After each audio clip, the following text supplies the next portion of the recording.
Sitting over there. All right. Oh, okay. It is 3:01, so we'll call the Finance Committee meeting of the Keystone Central Board of School Directors, the Tuesday, February 27th meeting to order. And I guess we have a few items on our agenda here today for discussion.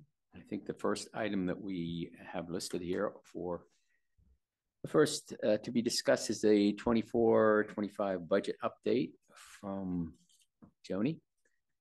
I think she has a attachment here for us.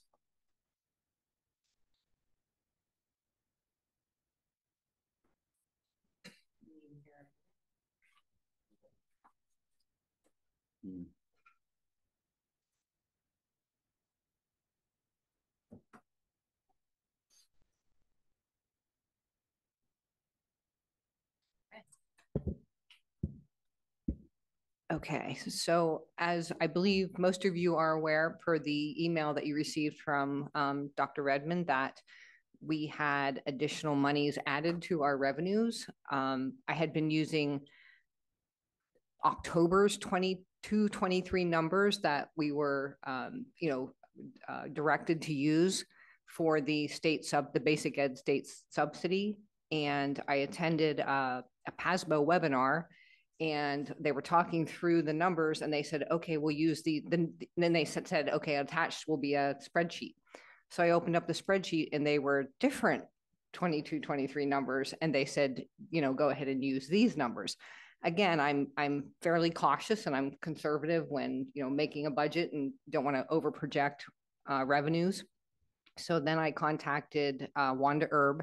She is the business administrator down at Williamsport. She's also president of PASBO. So I contacted her, and we walked through every spreadsheet that I had, and I asked her, what number should I use? And so luckily, we actually have an increase of this somewhere around $3 million that increased the actual revenue numbers. So that put us pretty much real close to being back to budget. And what she said was, they didn't say you were getting the level up number. What they said was they just kind of added all the numbers together, and it was the new number that we were supposed to use. There wasn't really a clear explanation, but okay, that was my yes, it was just, this is the new number we're supposed to use for 23-24 and 24-25. Okay. So that's what I did. I used the new basic ed number. So that's why you'll see the budget did change, and for the good, which was great. So much better. Oh, absolutely. So the second slide will show you what you've seen many times, is just the timeline. The next slide will show you the no tax increase. You can see definitely the difference in the 23-24 projected numbers and the 24-25. They changed fairly drastically from last February. What I also did change, though, is in February, I had actually moved 2 million over of ESSER funds into 24-25. And I think it's probably better projected to just move 1.5. We only have till September to use those funds. That gives you 24. So that only gives you 3 months to use that. I've worked with Megan and, calculated what salaries we have against that. And so I'm more comfortable moving 1.5 than the 2 million. And plus it just makes sense now, since we have a different revenue coming in for 23-24 and 24-25. So the shortfall really is the move of those funds for 23-24, but it does get us, much closer. We still have the deficit, as you can see, and we're, still working towards that, but it definitely gives you a different, much better outlook. So then the next one is with the 25% increase, or the 1.78 millage increase for 24-25, which will gain you almost close to $500,000. You can see the gap closing there in 24-25. The next slide will show you, if I can make it go.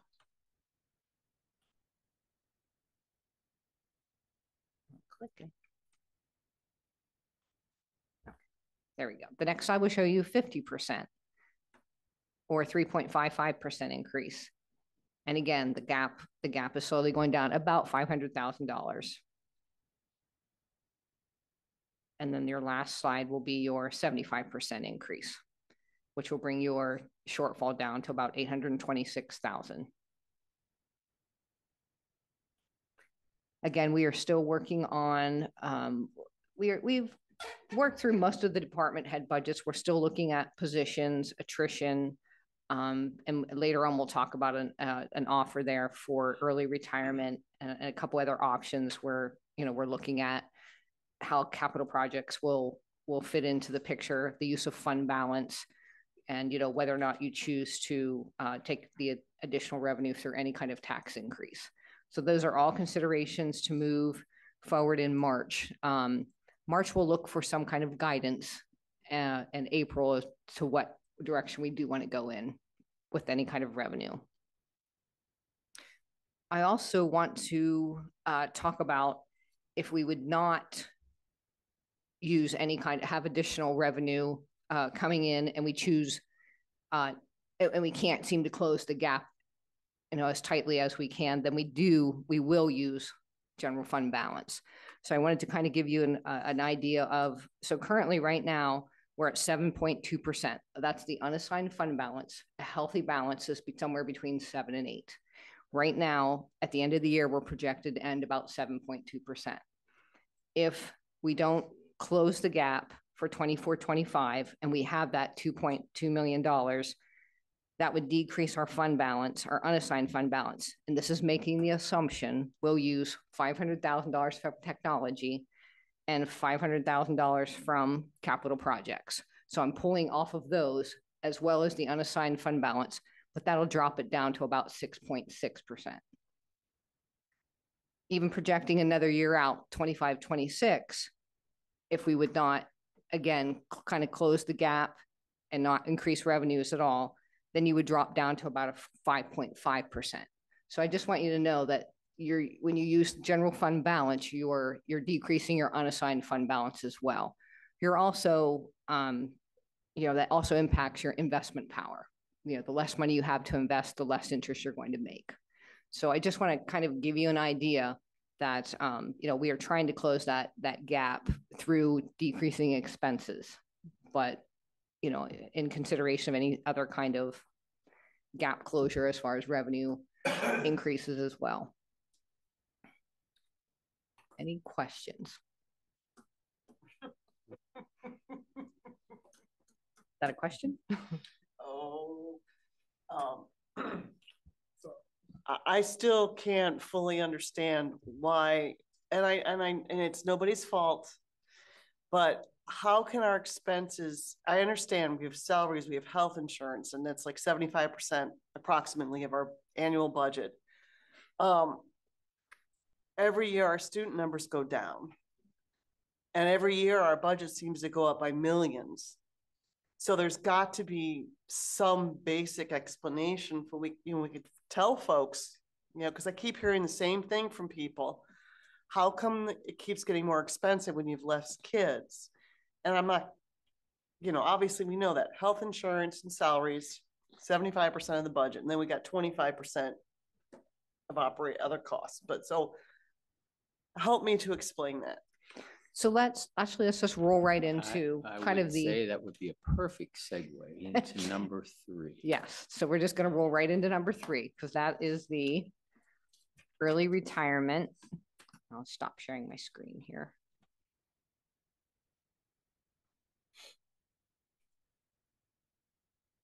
The early retirement incentive. Go back to the agenda.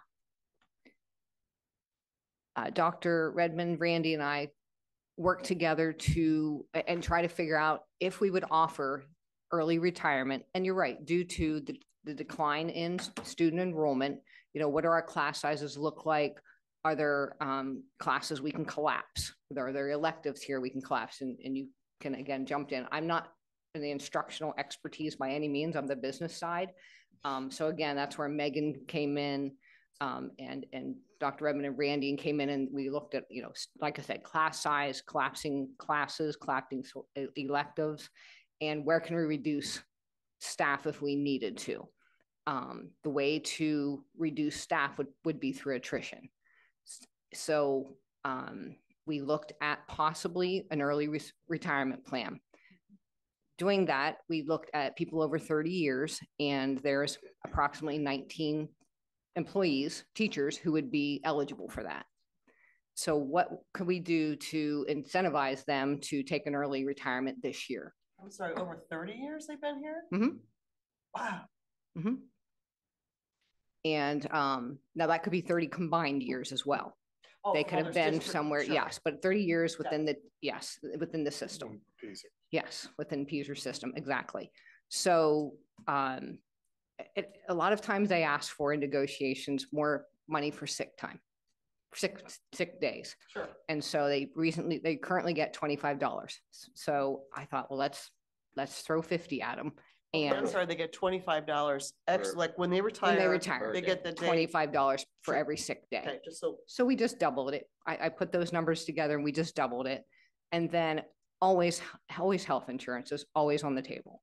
So I did some math and I looked at what if we gave them one more year at their current plan. So if they're still paying into it, or it's just absolutely, they'll still pay their copays. Okay. Yes, still pay their copays. And they have 8 years. They have 8 years in their contract. If we added one more year, and that 8 years is just single coverage. But we took away the family. Yes. But the additional year would actually include whatever plan they have. So if they have family, to go ahead and include the family plan for 1 year. Because they were already in before the change happened. Duh. I got it. Okay. It was just to incentivize them to take the plan. I don't know if I'm thinking myself, if you're going to offer me 1 more year, but I have to pay for my family and I wasn't planning on doing that, I might not take it. Sure. But if you give me 1 more year of health insurance with my family on it, okay, I might try that.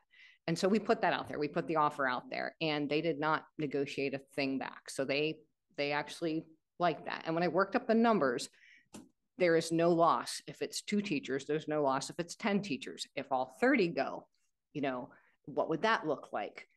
And how much does it cost per teachers? How much is the savings?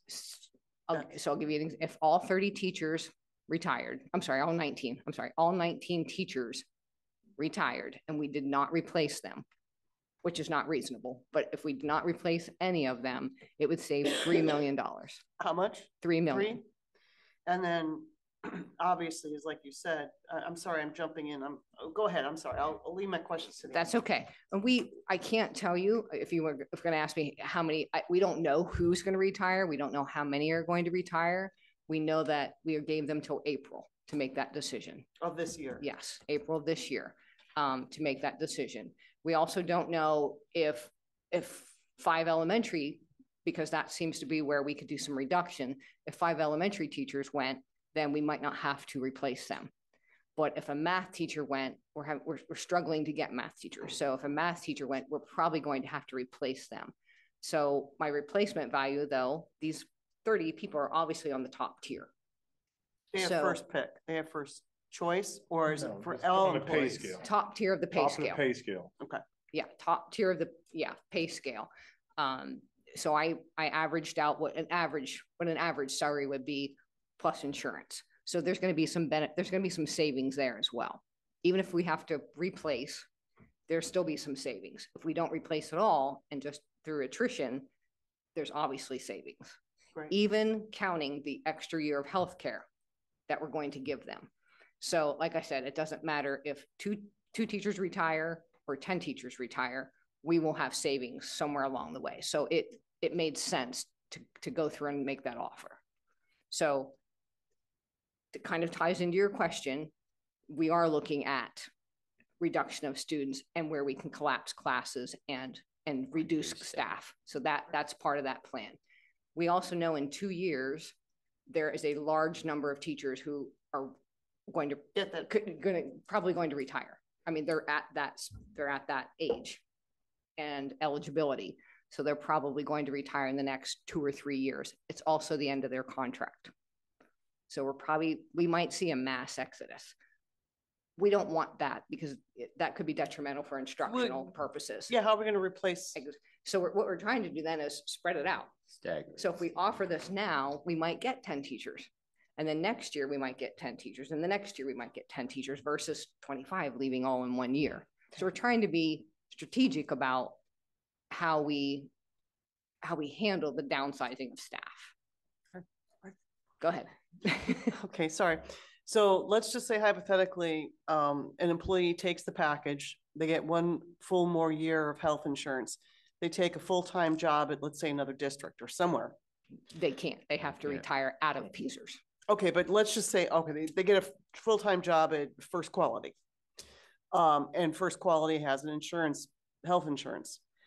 Now, are we going to do what the government, are we going to then, since bottom line, will the employee have to forfeit the Keystone health insurance because they got a full-time job and they're offering health insurance, or are they going to have an option to stay with us? I would bet they'll have the option to stay with us because that is what was written in the MOU, unless we say, if you have health insurance other places. I thought the contract said 8 years or till other paid health care or health insurance. Which would be Medicare. Medicare or other paid, or if they're. That's my quite exactly. Quality, that's another paid. That I don't know how. Can we find out from the solicitor or find out exactly?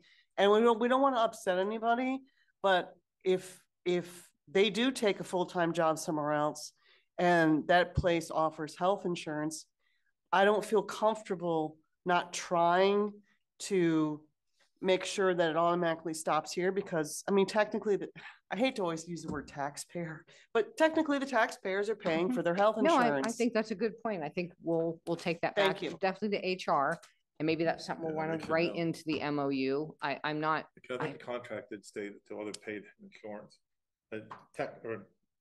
Normally it's Medicare. Right. That's why you kind of back off from that 65.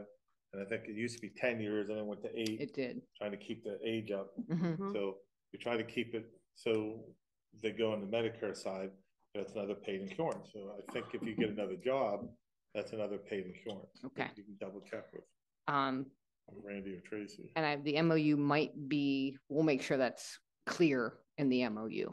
Thank you. Even if it's not as clear in the contract, we'll make sure it's clear in the MOU. Okay. Perfect. Good point.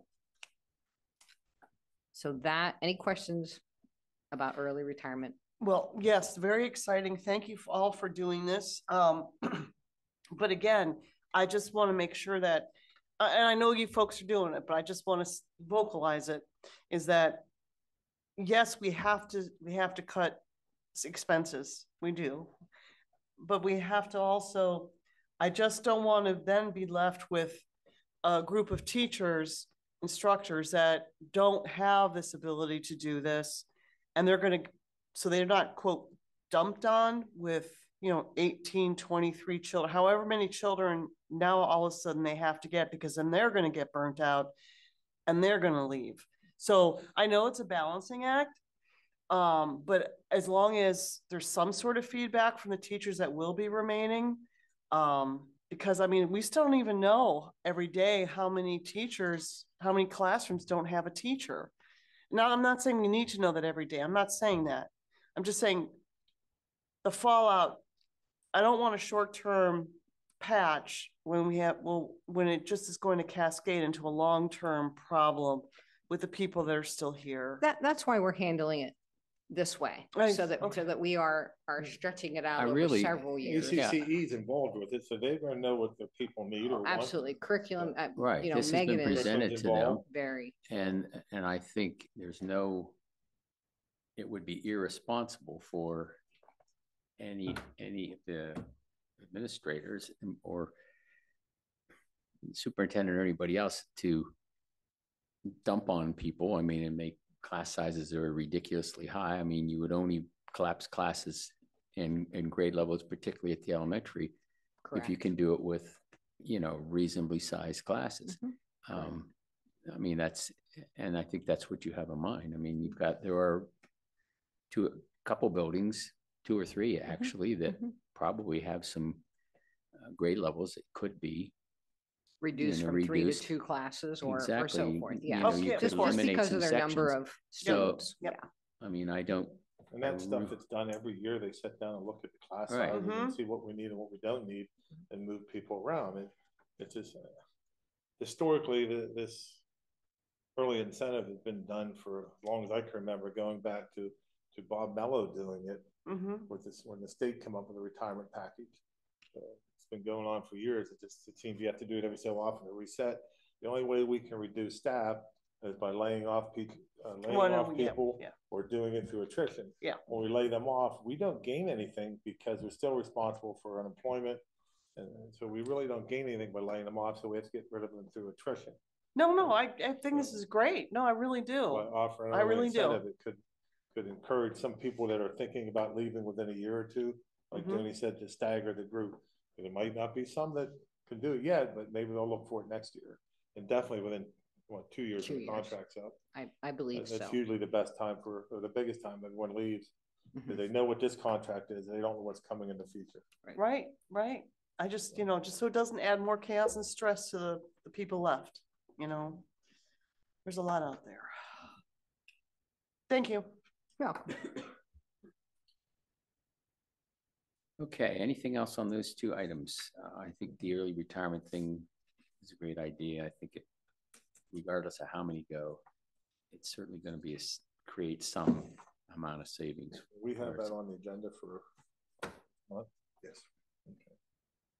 So we can make sure that it's clear, that language is clear in there about the insurance. Yeah, we'll take a look. We'll look at the current contract agreement and see if the language is already in there, and if not, then that's something else. Okay. But we do want to have this be on the March 7th agenda for you to look at, and the 14th to vote on, because we need to get into budget planning, and so we need to have a clear idea of who's going to be retiring. Right. And so we want to give them 30 days after the board makes this decision. If it's positive on the 14th, then we can give them until mid-April. Right, which is, information we'll need, to build closing that gap if possible, then, that's a good start for that. All right. Super terrific. We'll move back to number 2, and Joni's going to give us an update on the CD and money market rates. I know we talked, I think, last month at this, and but things have changed a little bit since they then. have. In light of us receiving additional monies, I think we might want to reconsider the whole CD. We talked last month about possibly recommending we don't renew it at all and look later because we might need that money. Well, I got a hold of F&B, and our 3-month CD is of a higher rate than what we have for a year CD. So I would recommend that we take at least 3 months because it's 5.25%, and you're going to earn what, 90? What do I have in here? 92,000. Yeah, 91,000, almost $92,000 of interest in 3 months. So my recommendation would be to go ahead and renew that again for 3 months. We'll revisit again in 3 months. Also, there's a food service one out there as well, and just go ahead and renew that. The only caveat here is it expires March 1st. So you only have 10 days to renew it. Oh, 10 days after March 1st. Yes. Oh, so okay. I don't know if you will just vote on this on the 7th. Is that possible to just vote on this item on the 7th? It's not a voting meeting. Just have a special meeting. Right before the meeting or right after the meeting. It's as long as it's advertised, you could. I just didn't know how that worked. Because if we don't do it on that meeting, It's got to be advertised. It's got to be advertised. I'm just trying to remember how we worded it when you first went into this. I thought we gave you the option of doing it. You may, I think you very well may have. It might not need absolute board approval. Well, that's important. Yeah. Because otherwise.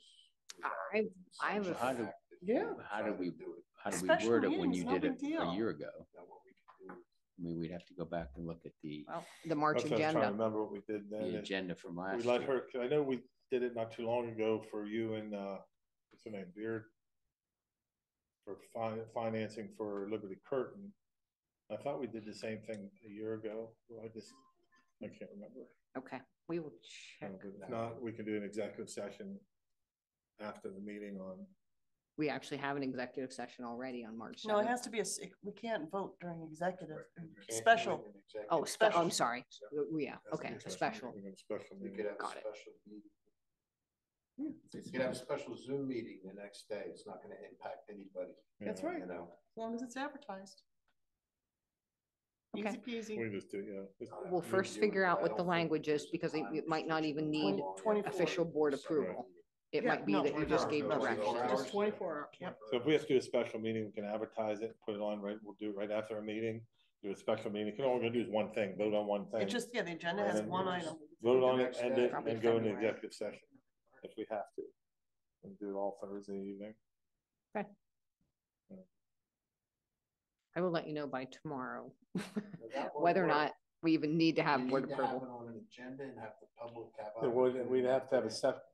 a second agenda for the special meeting. That Yeah, agenda is only gonna have one item on it, Yeah. voting It to has to be reinvest the money. 24 hours later, Dr. Redmond's. Well, you have to have 24 hours notice. It doesn't have to be, Notice, so if we advertise on Tuesday, that we're gonna add on this other meeting, that's sufficient. All right, I found it on the agenda from last year. Oh, you did? Okay. It was from the March 9th meeting, and it was listed under the board section. With recommendation administration resolved that the Keystone Central School District Board of Directors approve the following recommendation. The board approve the investment plan as presented by the business manager and supported by the finance committee that includes earning interest on investments through a government sweep account, money market, and a 12-month certificate of deposit. And it's an attachment. The cleanest thing to do, we'll just make a second agenda for Thursday. We'll have a special meeting agenda, put one item on it. We'll have it immediately following the regular work session. We'll go into a special meeting, vote on it. That way it'll be advertised, the agenda will be out there, we'll have two agendas as well. So why Yeah, don't Tracy I mean, set it's up a not- special meeting after? Yeah. Okay. It's not a big So deal. as long as there's 24 hours notice, then. And then the agenda will be posted for everyone to see. I do remember talking about that, just giving but I don't know if that's in writing anywhere. I don't know if that was just a discussion. That's the cleanest thing. We'll just do a special meeting Okay. Thursday, voting, a special voting meeting. So Johnny, you want to talk to Tracy about getting that set up? So we'll do after the board meeting on Thursday. Okay. I'm actually coming home. Yeah, but thank you, Rob. But, you know, just as long as it's on the agenda and worded it the way you folks need it to be worded. Yep. Okay. All right, last item on the agenda here is the intermediate unit IU 10 24-25 budget. As most of you know, that other than probably Bill, this is we have to, every member group of the intermediate unit, actually every member district must approve the general operating budget for the intermediate unit. And they have to do that this time every year. And basically, you have a copy of it there. It's an attachment, and comes in just a little over $2 million. And their budget is made up of a lot of smaller budgets. And Bill, do you know what they're talking about when they talk about the IU? No. okay, That's what. yeah, that's a good Sometimes point. we forget, so that's why I asked. That's a good Explain what point. the IU is. Anticipating. Okay. Taking breath here. Well, the intermediate unit is a entity that is made up of all of this school districts in Center, Clearfield, and in Clinton County. And there is a separate board for that. There's a representative from each of the districts, except for State College, because they're the biggest district. They have one at-large rep in addition to the regular rep.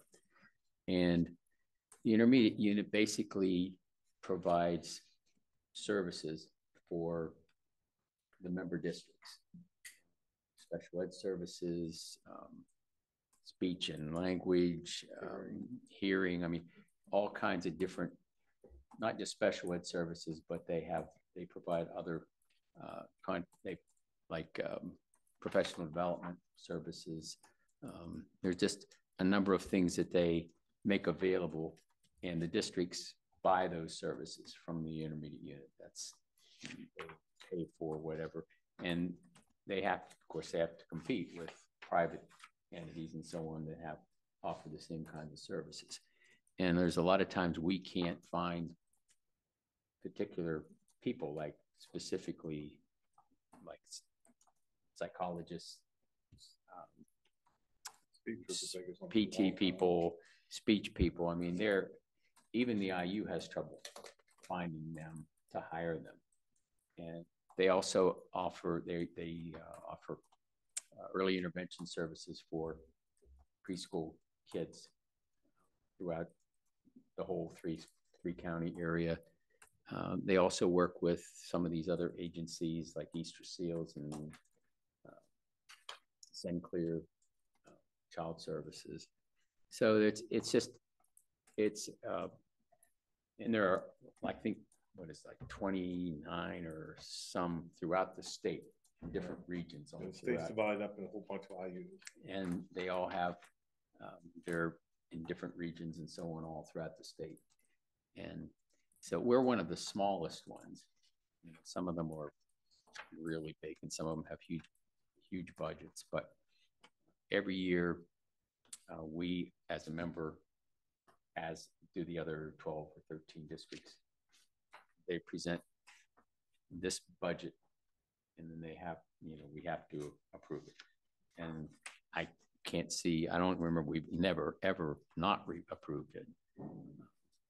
But it's in here, and it breaks all down as to what all services, where most of the money that they get are through grants, through federal, state dollars that fund this.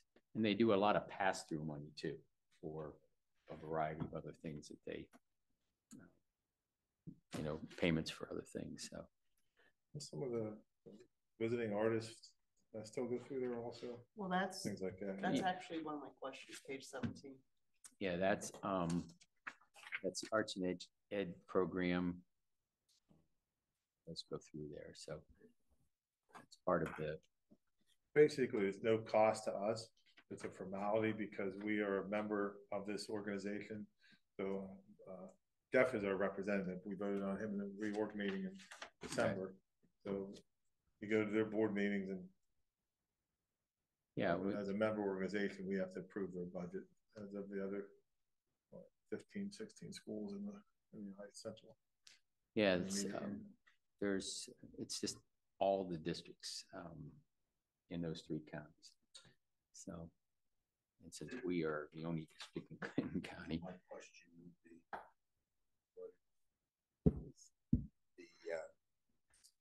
basically, doesn't cost us anything, or it doesn't cost us anything. Because the only cost is a $2 million. It doesn't cost budget. There's nothing in the way. The only thing it costs us is if we buy their services. Okay. If we approving this budget, we're not committing ourselves to anything. And we're not committing any funds. The only thing, I think it wasn't that long ago, we had a need of a speech teacher.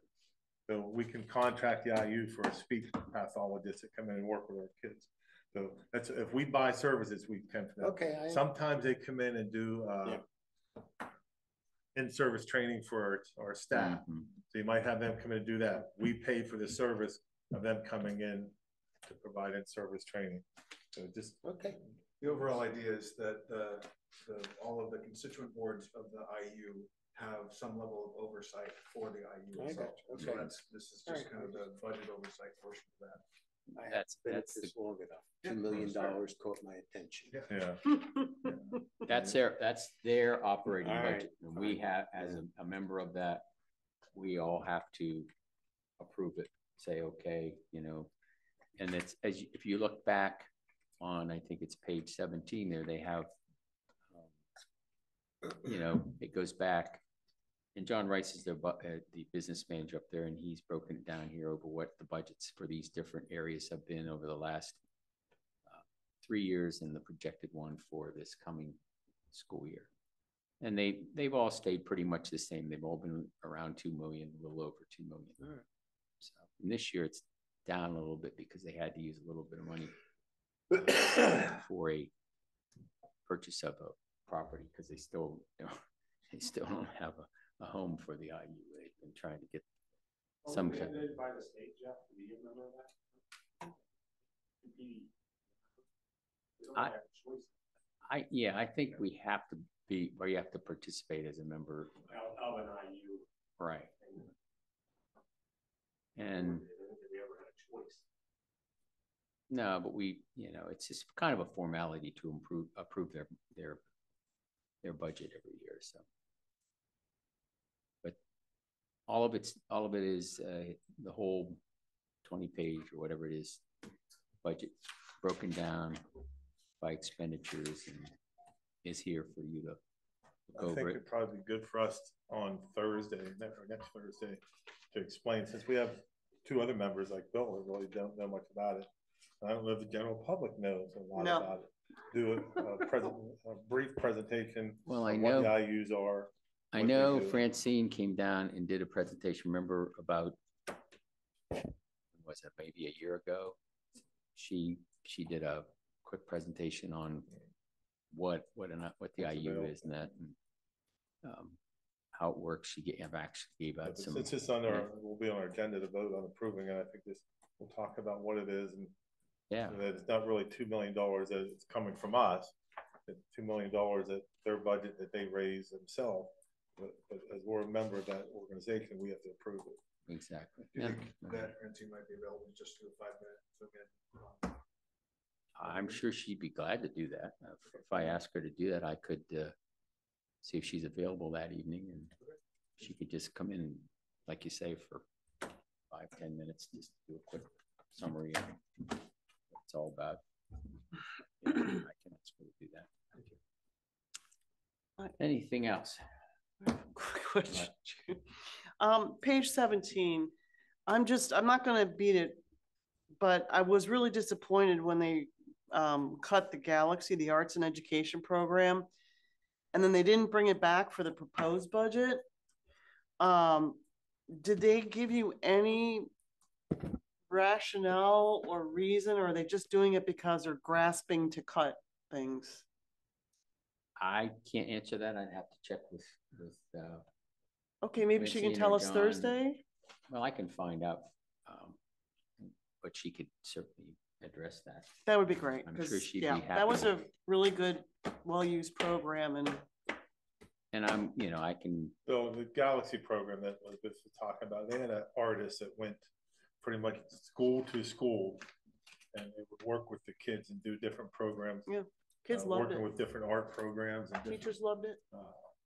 Different formats and things like that for art. It's just a roving artist that came around to every school. Yeah, and some of the work that they created has been installed in our buildings. It was a real uplifting program, and it wasn't just one artist. That was there were a number of. Because I know when I was at the building level, we would every year we would have a list of programs, and we would select different ones, and usually the PTOs would help pay for those. And it was, they'd have theater groups that would come in, or they'd have artists, or they'd have authors. I mean, it was just a wide variety of different things, and it was a good program. There was the kids enjoyed it. And I thought it was still going on because they had that. Well, they cut it last year, and the author was there over probably in October maybe. And we worked with the kids for like a week, and they wrote books and they read their books and stuff like that. And I thought that was all part of this program. So. I don't think it was, but that's easy enough to find out what the story behind that is. So. Anything else about that? But you're right, Butch. I think it would be good, and I'm sure Francine would be happy to do that if she's Just so we can explain to everyone what that $2 million is going and how it's not our money, it's their money. She always wants to get out there and talk to the different districts, get out and let them know what's going on.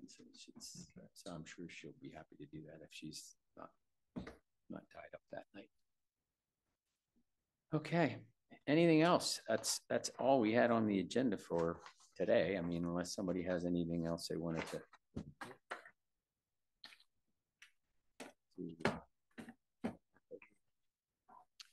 So, good. If not, I say we are adjourned. We're still